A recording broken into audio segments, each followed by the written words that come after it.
wote ambao Mungu ametuamuria from now. Amen. Hallelujah. So wacha nikaweze kushukuru kwa ufupi na Bwana akatubariki. Bwana Yesu, tunasema ni asante kwa ya neema ya asubuhi ya leo. Ni Jumapili takatifu. Bwana Yesu, tunaleta mioyo yetu pamoja na kanisa lako na watu wote walio mahali hapa na wale ambao wanajiandaa kufika. Bwana, tulia damu iliyo na nguvu ya utakaso, ukatakase na kuachilia neema na kibali, watu wako wakafanikiwe, watu wako wakabarikiwe. Wanaacha shughuli zao za muhimu na wanakuja kwa muhimu zaidi kwa Mungu aliyemuumba, ya kwamba maisha yake yanapoyakabidhi kwako siku ya leo, Baba, ukatende makuu na ukaweze kumbariki mwanzo wa ibada hata mwisho wa ibada, ukafanya na ibada na watu wote wanaojiachilia mbele zako, mioyo yao ikabarikiwe, shida zisionekane kwake, vifungo visionekane kwake, mateso yasionekane kwake, umasikini usionekane kwake, udhalimu usionekane kwake, unyonge usionekane kwake, bali baraka na neema Baba zikaonekane. Maana ni njia moja ya kutangaza injili ya Bwana. Hakika atakapobarikiwa, jina lako litatukuzwa, watafanya wengine wamheshimu, watafanya wengine waheshimu Mungu aliye ndani yake, katika jina la Yesu Kristo. Baba, katilia hicho kibali cha kumfanya mwanao ambaye amerauka akafika, kahakikisha ikifika zaidi zitapatikana kanisani, hata wengine wako kwa njia. Baba, utawatendea kwa jina la Yesu.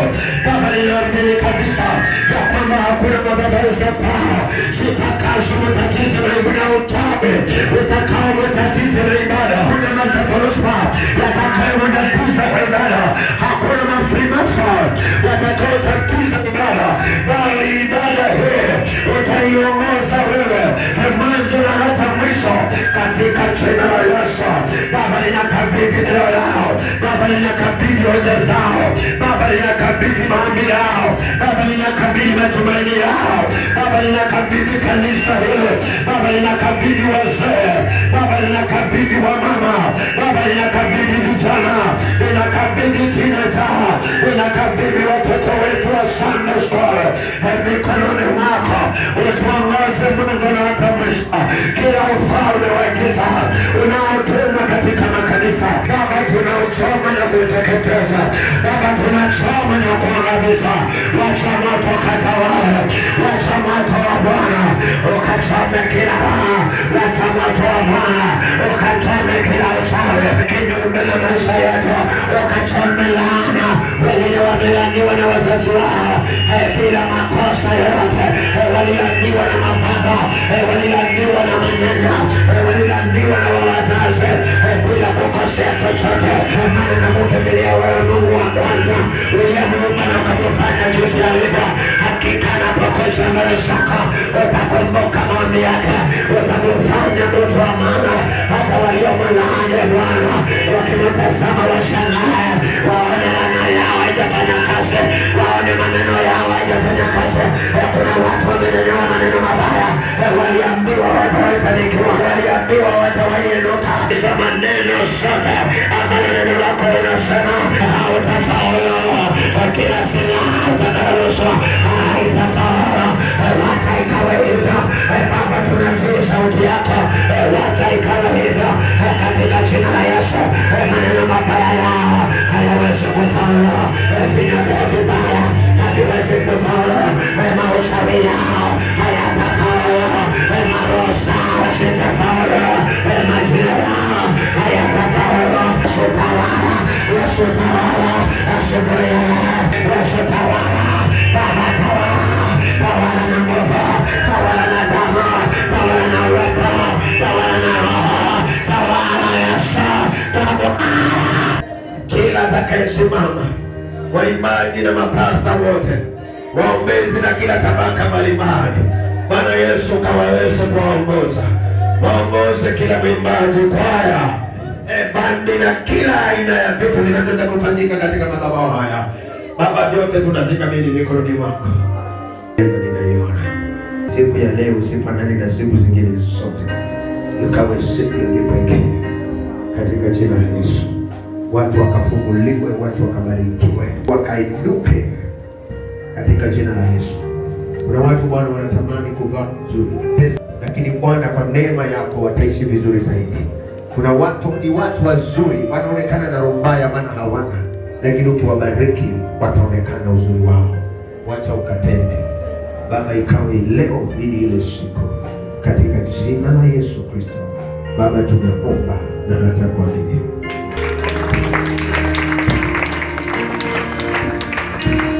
Tukae nitumie hizo dakika zilizobaki kwa haraka, kwa sababu kuna ibada zingine zinatungojea.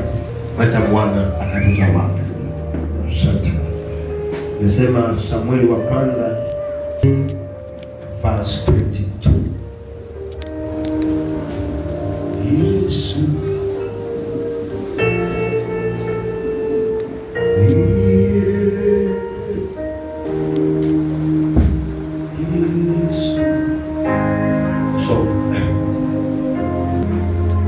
Samueli wa kwanza 15 kuanzia 22.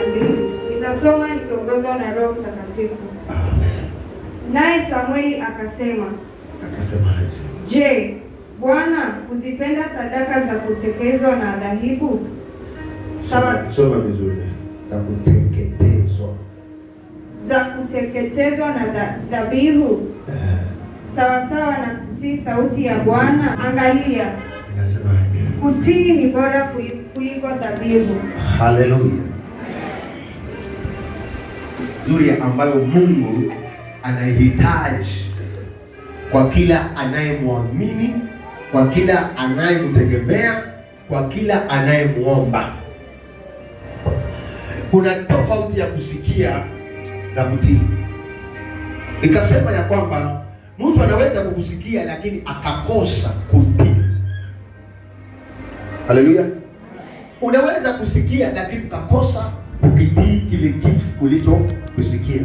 Ndio unaona baba anapoambia mtoto wake asipotii, anasema anajeuri, lakini akitii anamsifu kwamba ni mtoto mzuri. Akiomba chochote atabarikiwa kwa sababu ako na roho ya kutii. So Mungu haangalii jinsi unavyoomba, anaangalia jinsi unavyomtii kwanza, ndio ajibu kile unachokihitaji. Pigia Yesu makofi. Haleluya. Umekubali na hakuna siku ushawahi kataa. Maana neno la Mungu hata likikuonya si baya. Neno la Mungu likikukaribia sio baya. Neno la Mungu likikubariki sio baya. Basi kama unaambiwa kitu chochote na Mungu, unafaa utii bila kukataa kwa neno lolote. Hauwezi kuniambia kama ninafanya makosa na Mungu ameona nikakosa kukubali, ikiwa Bwana ameona kwamba kile ninachokifanya sio sahihi. Na kama ninapenda vizuri, hata vibaya ninapokanywa nafaa nivipende.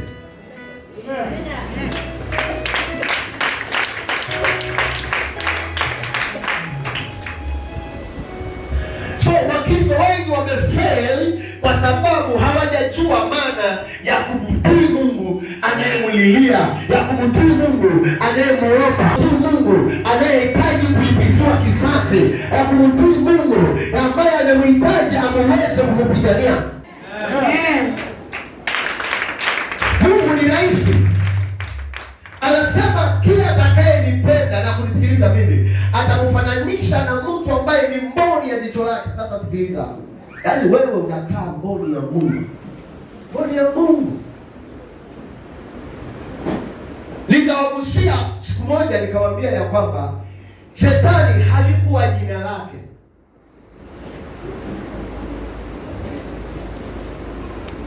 Kitambo aitwa Shetani ni kwamba kitu kibaya kilifanyika kwake, ndio jina baya likaja. Lakini zamani shetani alikuwa anaitwa malaika Lucifer. Na maana ya Lucifer ukitafsiri vizuri katika Biblia ama katika maandiko, maana ya Lucifer ni mtu ambaye amekuwa amepewa sifa kubwa na Mungu. Amen. Na Mungu alikuwa amempenda sana yule malaika. Shetani alikuwa malaika. Walikuwa tuseme kama vile rais alikuwa na mawaziri wake. Nasikia huyu waziri wa fedha, waziri usijua nini. Na bila mawaziri rais hawezi kufanya kazi. Haleluya. Amen. Sasa malaika alikuwa amepewa uwaziri kama wa nini? Useme huko mbinguni. Waziri wa fedha. Bana waziri mkubwa wa vita sasa alikuwa ni Mikaeli. Sasa yeye alikuwa sasa tunailetaje huku? Wataka hii. Ile kitu cha sifa kubwa huku ni nini? Si hiyo ya fedha. Unajua kwa waziri wa fedha una sifa. Haya. Wajua watu wanangojea unasemaje? Ikifika wakati wa kutangaza, je, unashukisha ama unabadilisha? Tunakuja kwa waziri walio wananchi wanataka kumsikiliza. Utakuta watu wanaanza kutoa maoni yake kabla hajatangaza.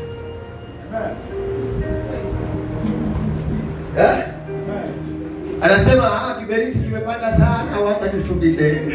Unga umepanda sana, tafadhali waangalie wananchi wa chini chini. Na alipokuwa ana watu, unajua kila mawaziri ana watu wake.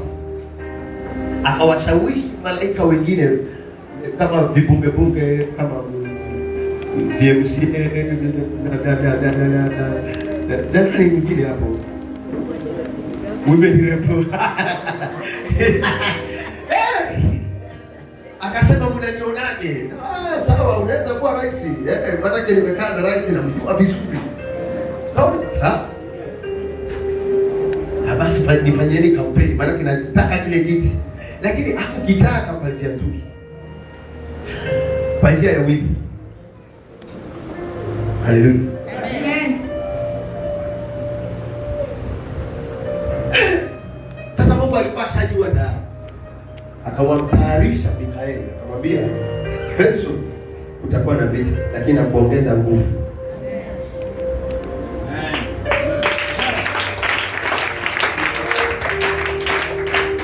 Ukimsikiza Mungu vizuri, hata kama kutakuwa na vita mbele yako, ama Mungu anakufanya nini? Anakuongeza.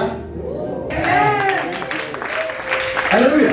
Yaani utaviona kweli hizi ni vita, lakini roho yako hauoni kama utaanguka, kama utaangushwa na zile vita. Maana Mungu amekuongeza nguvu, halafu una imani na zile vita ya kwamba nitavishinda watu waoga, nitavishinda watu waoga, nitavishinda watu waoga, nitavishinda watu walitukane. Haleluya. Sasa malaika Mika akawa na nguvu sana. Mungu amekaa mahali kama pale, ametengeneza tu uwanja wake wa vita, alafu akamwambia hawa malaika nitakao kupanga nao, ambao wanaweza kukusaidia kutekeleza vita kwa wale malaika wengine waasi. Hakuna vile ambao wanaweza kukufa hata mmoja. Ninakuhakikishia ambaye atakuja kuinua vita, watapigwa na kile jeshi lao, watapigwa na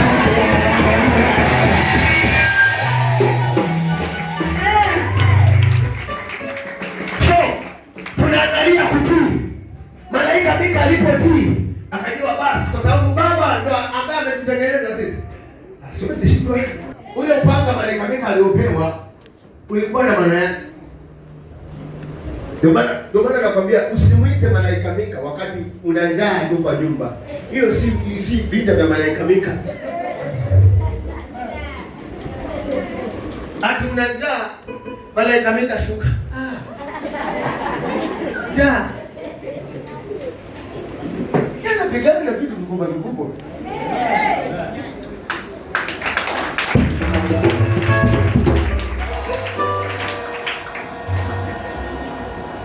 Kuna malaika wanatuma kwako hata wajui majina wewe.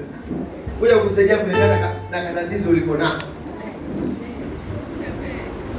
So wewe mwenyewe unasema kuna ndoto sawa yote kama malaika, lakini hakukwambia ni jina gani. Maana kama ningekuwa ule wa jina Kama unalijua ungesema nilimuona malaika Mika. Tuseme amen. Ongeza amen. Haleluya. Bwana Yesu asifiwe sana. Sasa Mungu alipojua na akajua Benson kutakuwa na vita, alipomtayarisha malaika Mika, kwanza nikwambie Shetani hakujaribu hata kumfikia Mungu. Na malaika Mika hakuguswa hata mahali. Amen. Sasa aliposhindwa zile vita, jina la Shetani ndio likaanza kutengenezeka. Maana Shetani ni mwasi. Amen.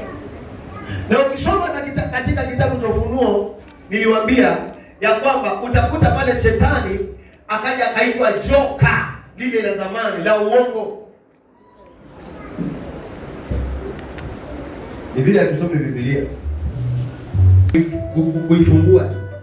Biblia inasoma na kuongozwa na Roho, utapata ufahamu. Lakini ukisoma kama gazeti sasa itoboi kwa maandiko. Ni Roho anasema nyinyi mnapewa habari za rohoni. Na kuzijua habari za rohoni ni wale walio rohoni.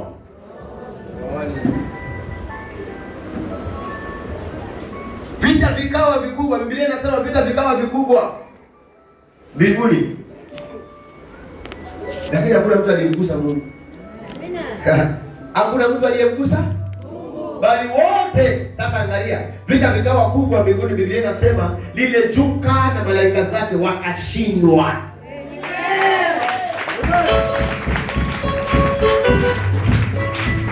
Haleluya. Kwa sababu Mungu alikuwa ametayarisha kwa yule aliyekuwa amemtii. Na ukitii, kawaida mtu yoyote anayepotii huwa hana uoga. Unaona jeshi ambalo linatanguliwa kwenda vitani, wale wote wanakubali. Utakufia kwa sababu ya nchi yetu ya Kenya. Yes sir.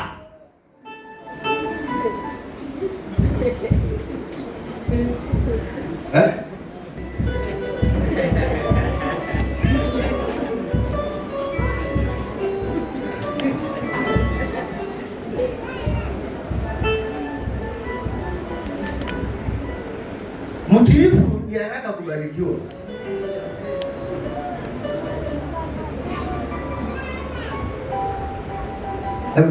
Wacha tumalize. Haki naona wao muda. Angalia. Utii ni bora kuliko dhabihu. Angalia. Mungu anakuambia hebu sikiza, angalia.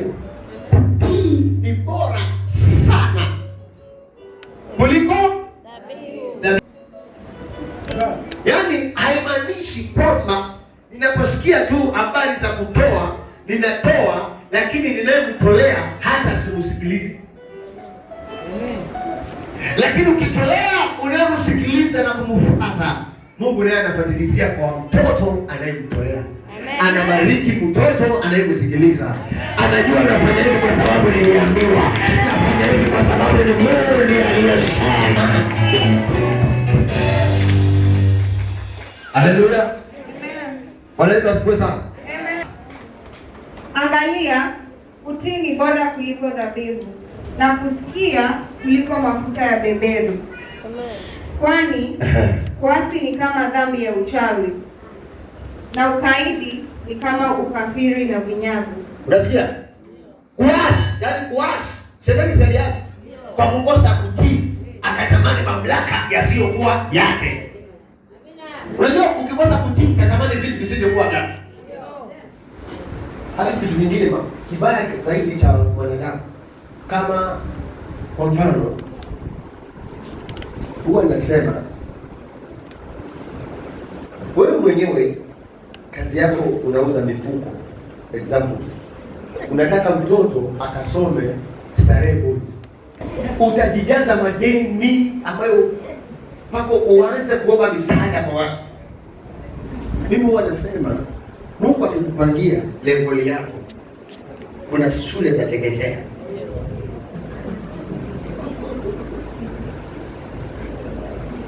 Sawa? Niliwaambia jana, kama unataka kufanikiwa katika maisha, usitake kuridhisha kila mmoja au utaweza hapa.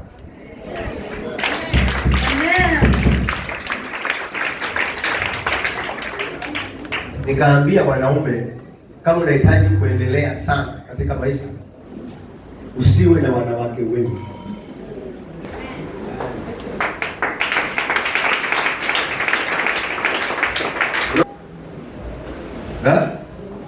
Ule amekuomba 500, ule 1000, ule amepata na tatizo hili. Sikiza hiyo pesa. Unasema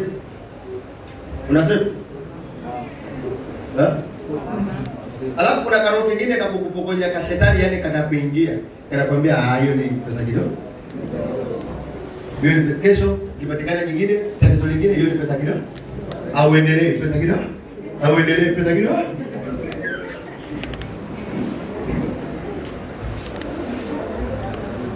Na unaishiwa. Na haupangi lolote. Lakini angalia umpatie mtu ambaye ni mmoja 500. Kila kitu umeweka kwa nyumba. Kila kitu ni mmoja tu. Unajua kitu anaweza kukosa kuitisha pesa.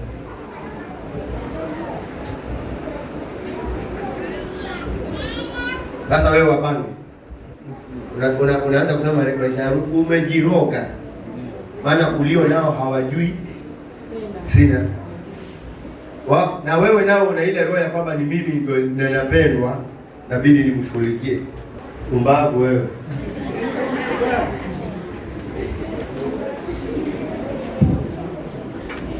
Unajiregesha nyuma na wanakuregesha nyuma.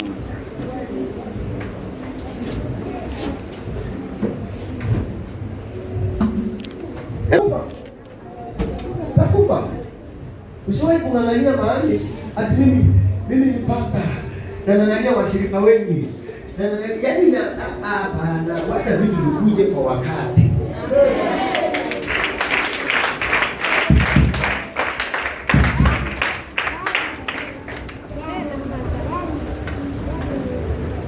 Alafu mwanamke ambaye wewe ni mshamba, using'ang'anikie wanaume wenye pesa. Unakuja kutukana watu, naenda kukunya kwa vitanda vya mama. Sasa ndio ndio maana nyingine. Ndio maana saa zingine unapewa hoi hai ujifunze hapo.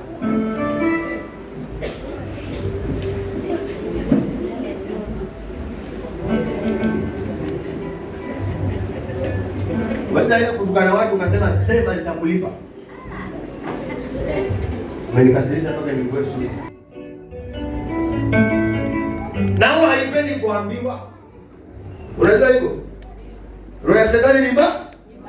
Nao haipendi kuambiwa. Inafanya vitu kwa kutaka kwake.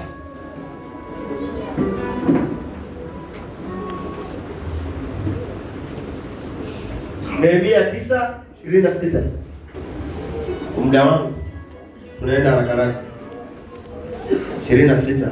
Faster. Kuna watu wako hapa.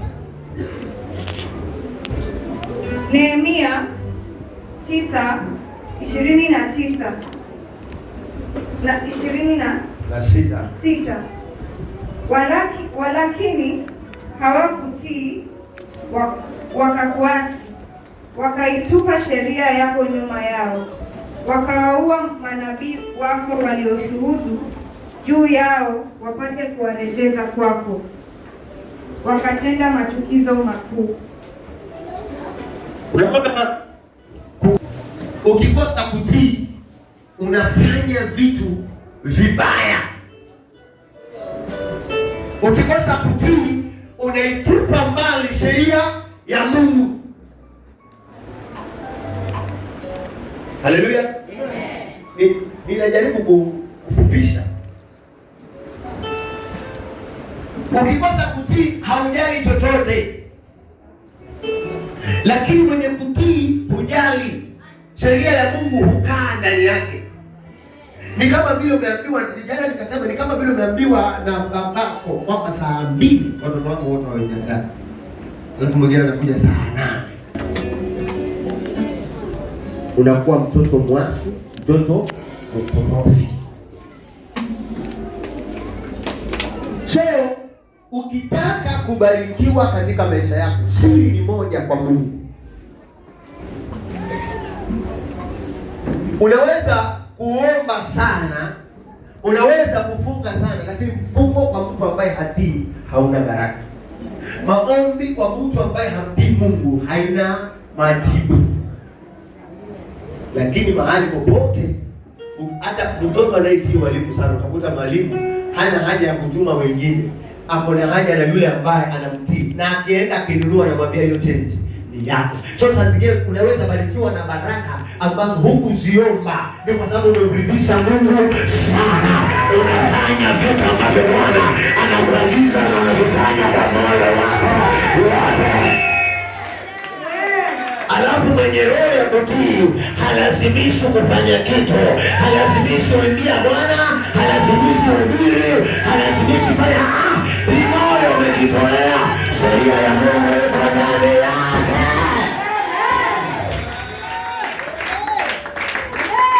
Kutii ni heshima.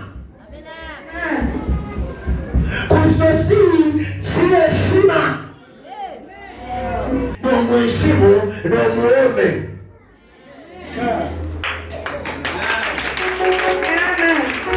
Ukija kusikia kwamba huyu kijana ana heshima sana, ni mtiifu ndio. Haleluya. Hebu tukuje kwa Zaburi haraka haraka. Baraka.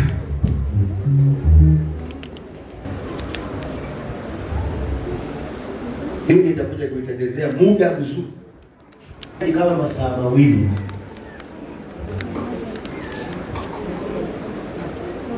So, 109.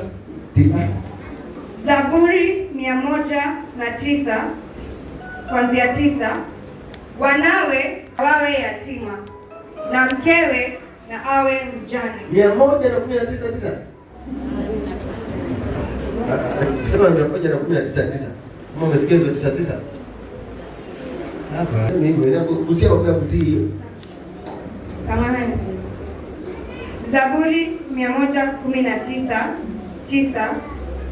Jinsi gani kijana aisafishe njia yake? Njia ni nini mpaka aisafishe? Kwa kutii. Unasikia? Unasikia vijana? Unasikia wamama? Ni jinsi gani kijana kuisafisha? Kwa hivyo ukitaka kesho yako iwe nzuri, uanze kumtii Mungu leo. Ukitaka maisha yako ya kesho iwe nzuri, uanze kumtii Mungu leo. Unasafisha njia. Haleluya. Hata mzee, kama njia yako ni mbaya, mama, kama njia yako ni mbaya, hebu nikutie, hebu unakisafisha kilicho mbele yako, hebu unakiosha unachokifuata. Maana mara ya kwanza hauko mtiifu, lakini sasa Mungu anakuambia nitii.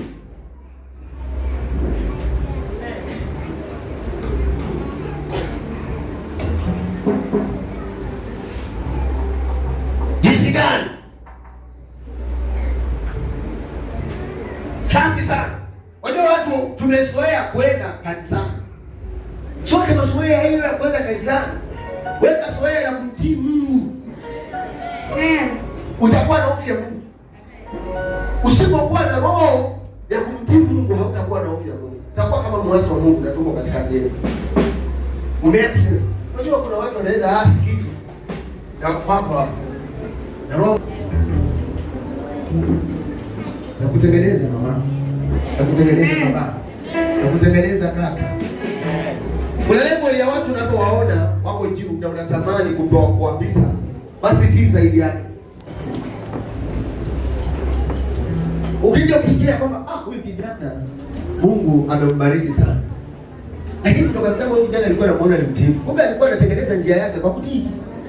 Kumbe alikuwa anasafisha njia yake kwa kutii.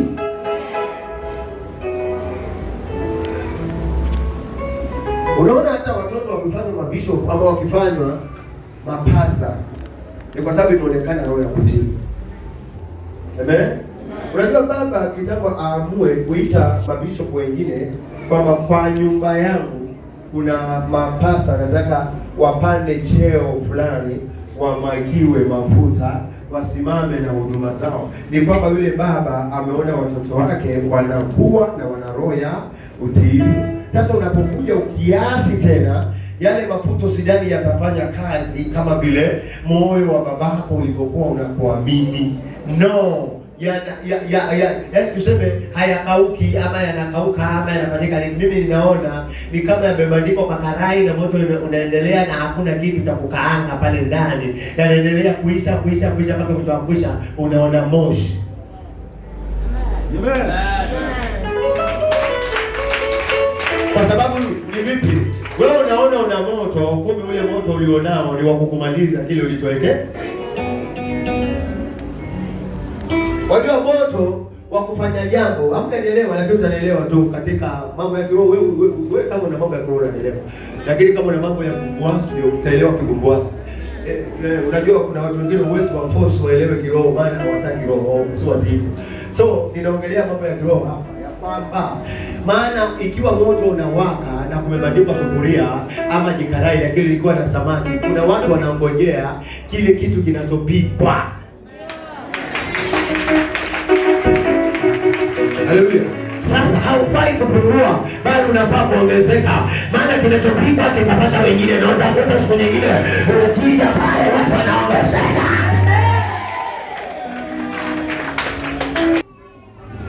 Sisi ambao tumepatikana kanisani, hii watoto neno watoto haimaanishi kwamba wewe ni mgeni. Wewe hakuna mgeni nani? Wewe unajua maana mgeni. Wewe mgeni unamjua wewe. Mgeni ni yule ambaye amezaliwa ambaye sasa anatoka kwa tumbo.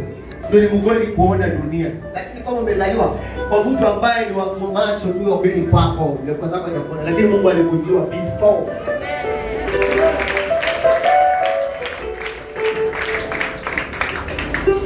Amen. Haleluya. So Mungu anauliza kwa jinsi gani? Kwa kutii. Kwa kutii. Kwa kutii. Hebu rudia hapo tuende mahali pengine. Jinsi gani kijana aisafishe njia yake? Kwa kutii, akilifuata neno lako. Nasikia? Kwa kutii na kulifuata. Niliwaambia jana, niligusia hii. So nimeirudia. Kuna mahali nilikuwa sija kusomea pale kwa Samuel. Na sasa nimekusomea. Ninakuunganishia na hii. Uelewe jinsi ya kutii. Kwa kulifuata neno la. Na ukilifuata neno la Mungu, Isaia hiyo 1:19 ambayo jana pia niligusia. Inasemaje? Ukilifuata neno la Mungu sasa kwa kutii, unasikia utamu. Baraka zinakuja kwa ajili ya neno. Mtu anabarikiwa kwa ajili ya kusikiliza neno. Soma haraka. Muda wangu. Isaya 1:19, kama mkikubali na kutii mtakula mema ya nchi. Bali ngoja. Wangapi wanataka kuwa wazuri katika hii dunia? Yaani ule vizuri, ulale vizuri, uvae vizuri, usome vizuri, utakini vizuri. Shida ndio hiyo. Hata wewe unataka kushukisha. Amen. Unajua kunyosha mikono. Lakini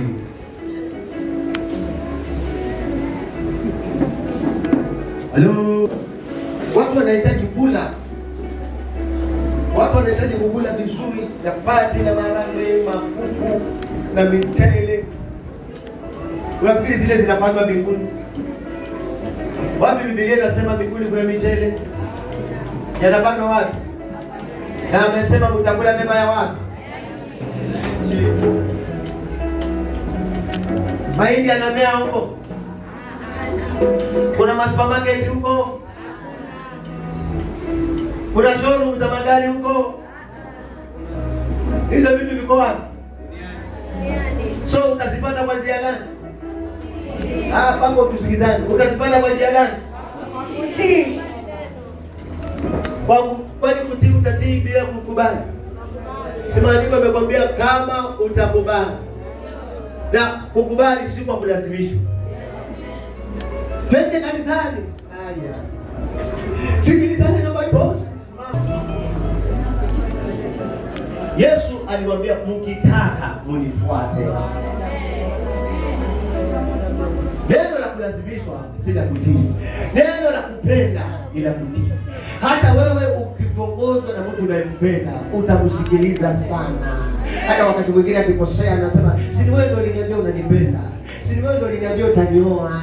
Si wewe ndio uliniambia, kwa sababu ulimtii. Mpende Mungu hivyo. Zaidi ya mapenzi ya vitu vya Bwana.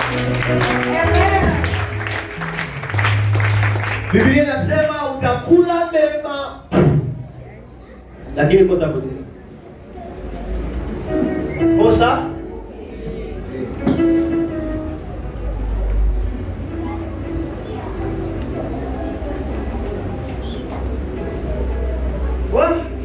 mema ya nchi yanatakikana. Kusoma vizuri. Kusoma vizuri unatakikana. Shida ni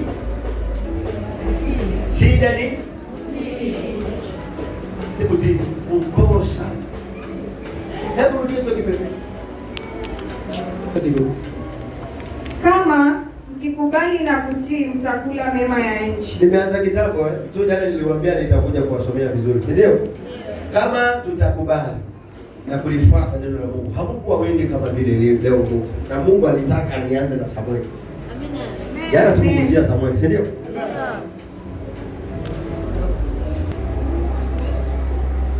Kwa hivyo mwanangu, kumbe unajisumbua bure, lakini kumbe wiki point ni moja tu. Amen. Wiki point kwa Mungu ni moja.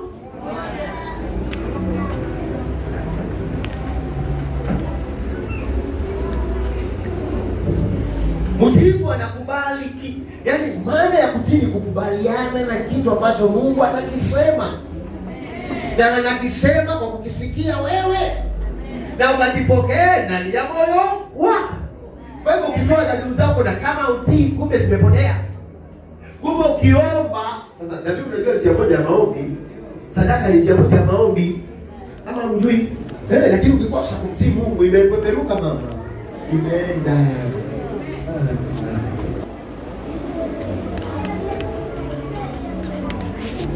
Kuna watu hawakumtii Mungu walipomtolea Bwana. Tegemea mifumo yao ya kuijua sheria pasipo kutii. Mimi nafunga juma kila wakati. Mimi Haleluya. Amen. Wacha tuende kwa watu ambao hawakutii. Nasema hawakutega sikio lao. Niligusia pia jana hii kwa sababu ya kwamba muda sio. Naona pale tubaki dakika 6 hata nimeongeza. Kaniuia hadi tuko kanisani. Yeremia 11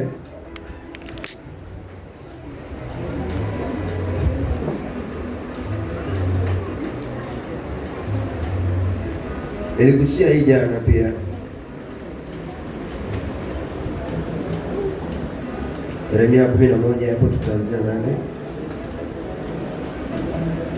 Yeremia 11 kuanzia 8. Lakini hawakutii. Hawakunisikiliza. Kumbe ulikuwa ukule mema ya nchi kitambo lakini hawakusikiliza. Walienda kwa sababu ya maarifa. Unajua mtu ambaye asiyesikiza huwa anatenda.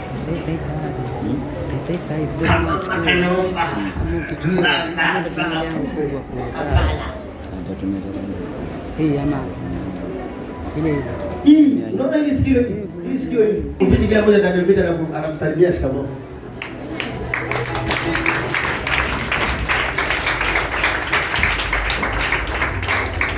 Unaona sasa Wakristo tumeweza kubarikiwa kumbe sisi tunanyang'ana na maombi. Kumbe kama tuombe ni lazima tumsikilize huyu. Ndiye muomba.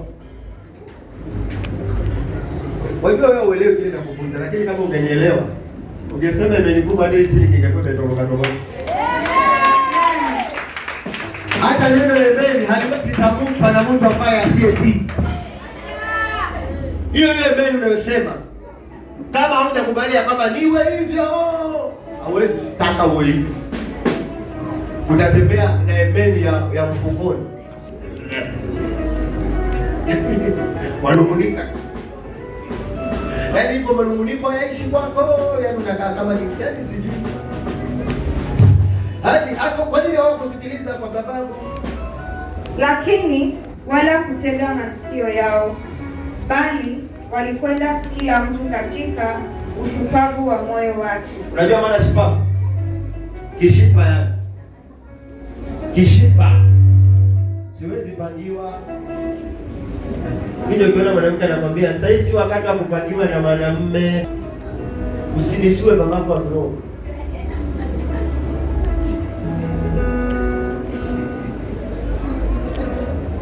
Mtu hawezi nipangia vipi?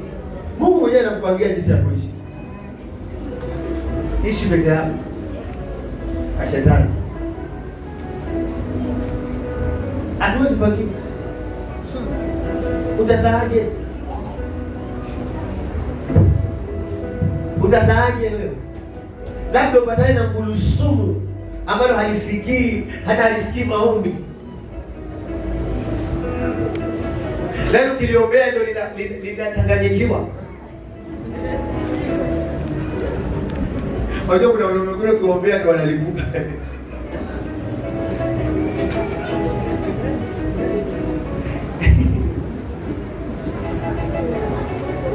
Lakini mtu anakuelekeza kwa njia ya Mungu, badala mshukuru. Wewe sasa ndio unamea pembe. Ati bwana wangu ni Mkristo, hawezi nigusa.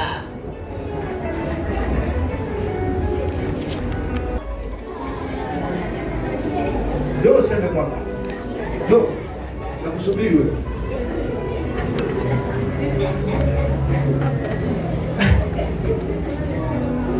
Haleluya.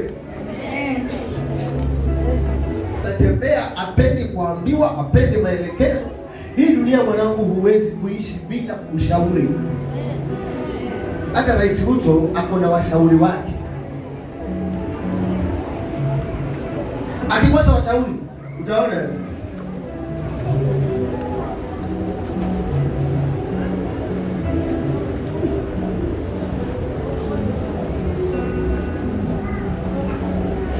mtu yote akikosa washauri anamshauri mlevi.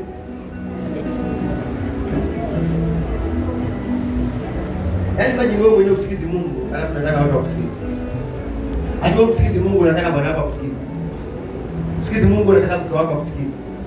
Usikizi Mungu unataka watoto wako wakusikize. Watakusikiza kweli?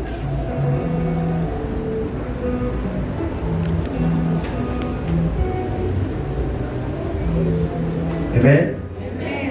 Yaani natamani niendelee. Ni vile muda tu niruhusu kwa sababu ya ibada zingine ziki. Lakini tutapatana hapo muda wa saa 6 kama saa 7. Tunajua hapa kwetu pake kieleweke. Tunakwenda twendete. Ibada haijaanza. Hivyo ndio ibada imeanza. Mbona ibada? Ibada bado, wangapi wanasema ibada bado ndio mwanzo sasa ndio inaanza kuandika Mungu. Yaani bado. Wewe kama umezoea wale mapasta ya kwamba ikifika saa 6 na hema mpaka anaenda kumwagiwa maji nyumbani anapepewa namna hiyo. Ati ndio sasa hiyo ametoka saa 6 amefunga kanisa. Sisi pake Yesu aseme nimewaachia roho amefanya kazi. Wacha sasa na mimi nikakae katika kiti changu cha enzi nianze kukagua moja baada ya nyingine na kuachilia baraka kwa hao watoto wangu.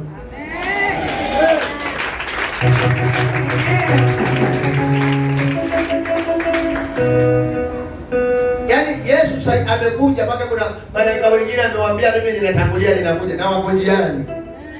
Amen.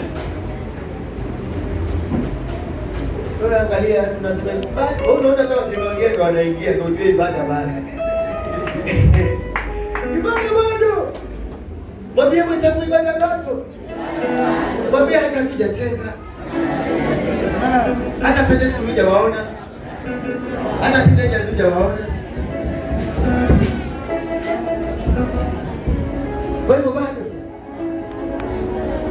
Mwambie baba wa siku hizi ndio wanaanza akiachia watoto wake wadogo na wale wengine wenye meno kama nini.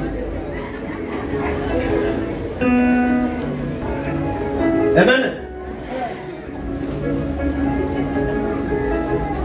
Sunday school. Nani preacher? Kuje.